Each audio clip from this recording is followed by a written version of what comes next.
Hi hello welcome back to our channel. ఈరోజు కార్తీక దీపం 2 సీరియల్లో ఏం జరిగిందో తెలుసుకుందాం. శివనారాయణ గుమ్మం ముందు బయటే నిలబడి మనం కలవడం అంటూ జరిగితే నువ్వు నా ఇంటి గుమ్మం తొక్కాలే కానీ నేను నీ ఇంటి గుమ్మం తొక్కను అని నీ కొడుకు నాతో ఛాలెంజ్ చేశాడు. అది కూడా నీ కోడల కోసమే చేశాడనుకో. ఆ మాటకొస్తే దీప కోసం కొండ మీద కోతినైనా తీసుకొస్తాడు, లేదంటే వాడే కోతిగా మారిపోతాడు అంటాడు వెటకారంగా శివనారాయణ.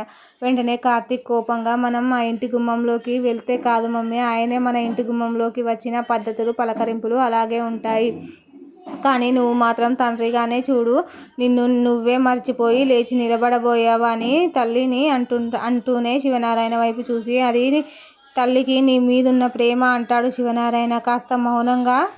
పారిజాతం మాటలు పూర్తిగానే అది వాళ్లకు అలవాటే కదా అంటాడు శివనారాయణ బాధతో. రావద్దని మేమేమైనా ఆపామా, లేదంటే జరిగింది మేమేమైనా గుర్తు చేశామా? మీరే వచ్చారు, మీరే మాట్లాడుతున్నారు, మళ్ళీ మమ్మల్ని ఎందుకు అనడం అంటాడు కార్తీక్. వెంటనే శివనారాయణ, ఎవరిని ఆపాల్సిన అవసరం నాకు లేదు, అలా పూలు జల్లి నన్ను అవమానించాల్సిన పని లేదు అని ఆవేశపడింది నువ్వు, ఆ పంతానికి పోయింది నువ్వు, ప్రగల్భాలు పలికింది నువ్వు, గీతలు గీసుకొని గుమ్మాల బయట నిలబడిపోయింది నువ్వు. నేను ఎవరిని మీద సవాలు విసరలేదు, విసిరిన వాళ్ళను నిలబెట్టుకోండి, నేనైతే గడప దాటే లోపలికి వస్తాను అంటూ లోపలికి వస్తాడు శివనారాయణ వెనుకే పారిజాతం, దశరథ, సుమిత్రలు కూడా వస్తారు. ఇలా కూర్చొని తాతయ్య గారు అని దీప స్టూల్ వేయబోతుంటే, నాకు ఎవరి మర్యాదలు అవసరం లేదు, ఎవరి మర్యాదల కోసం నేను రాలేదు అంటాడు కోపంతో శివనారాయణ. వెంటనే కాంచన కళ్ళ నిండా నీళ్లు, ఇప్పుడు కొన్ని నీళ్లుంటాయి, ఇప్పుడు నీ కూతురి పేదింటిదే నాన్న, ఇక్కడ కూర్చుంటే నీకు అవమానంగా ఉంటుంది అంటుంది వెంటనే పారిజాతం. చూశారా కాంచన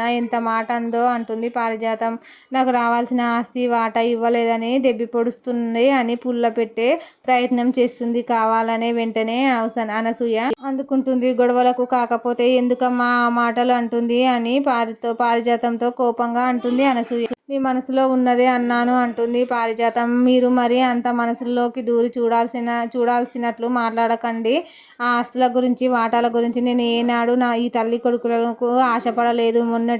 మొన్నటికి మొన్న మీ అల్లుడు గారు వచ్చి ఆస్తిలో వాటా అడగండి అని రెచ్చగొట్టినా కూడా నేను అడగలేదు. అప్పుడు వీళ్ళు ఎవరు ఏమన్నారో తెలుసా? అది మా నాన్న ఆస్తి, ఎవరు ఇచ్చుకుంటారో ఆయన ఇష్టం అని. మా కూతురు అంటే నేను సంపాదించిన దానికోసం నేను ఆశపడను ఈ మనవడు అన్నాడు. ఇంత మంచి వాళ్లకు ఇక్కడ మీరిచ్చే మర్యాద కనబడదా అని తీసి పారేస్తుంది అనసూయ. ఇలాంటి మనుషులు మన వాళ్ళ మధ్య ఉండటం అదృష్టం అంటుంది అనసూయ కోపంతో. వెంటనే పారిజాతం, అవునవును, నువ్వు నీ కోడలు నీ మనవరాలు కలిసి వీళ్ళని బాగానే అదృష్టవంతుల్ని చేశారు అంటుంది. వెంటనే సుమిత్ర అడ్డుపడుతుంది. అత్తయ్య గారు, మనం వచ్చిన పనేంటో మీరు మాట్లాడుతున్నది ఏంటి అని సుమిత్ర అడ్డుపడుతుంది అని. వెంటనే శివనారాయణ, అవన్నీ మాటలకు సమాధానాలే సుమిత్ర అంటూ పారిజాతాన్ని సమర్థిస్తూ ఉంటాడు. గతం తవ్వడానికి రాలేదు, కాస్త ఆగండి అంటాడు. వెంటనే కాంచనతో, చూడమ్మా, రేపు నా మనవరాలు నిశ్చితార్థం, మీరు రావాలని అది కోరుకుంటుంది, మీరు రావాలి అని చెప్తాడు శివనారాయణ.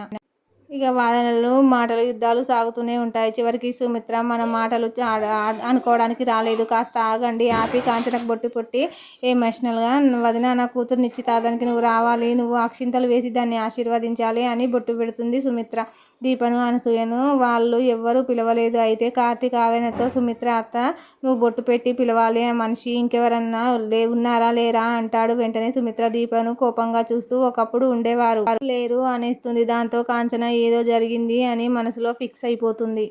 ఇక వాళ్ళు కార్తీక్ను కాంచనను మాత్రమే ఆహ్వానించి వెళ్ళిపోతారు. అయితే కార్తీక్, నేను రేపు ఆయన మనవడిగా కాదమ్మా, క్యాటరింగ్ తీసుకున్న కార్తీక్గానే వస్తాను అంటాడు కార్తీక్ తల్లితో. అప్పుడే కాంచన అనుమానంగా, అవును, మా వదిన మనతో ఎంతో పద్ధతిగా ఉండేది, ఎందుకు ఇంత కోపంగా మాట్లాడుతుంది, అసలు ఏం జరిగిందిరా అని ఆరా తీస్తుంది కార్తీక్ను. శౌర్య ప్రాణాలు తీయబోయిన జోష్నను కొట్టినప్పుడు జరిగిన గొడవ గురించి కాంచనకు తెలియదు. దాంతో ఆ నిజం చెప్పలేక, ఏం లేదులే అమ్మా అని వెళ్ళిపోతాడు. శౌర్య కోసం వెళ్ళినప్పుడు అక్కడ చిన్న గొడవ అయింది అంతే, జోష్న గురించి తెలిసిందే కదా అంటూ కార్తీక్ కవర్ చేసి దీపను తీసుకొని వెళ్ళిపోతాడు. అయితే కాంచన అనుమానం తీరదు. వెంటనే అనసూయతో, ఏం జరిగిందో ఏదో దాస్తున్నారు మా వదిన,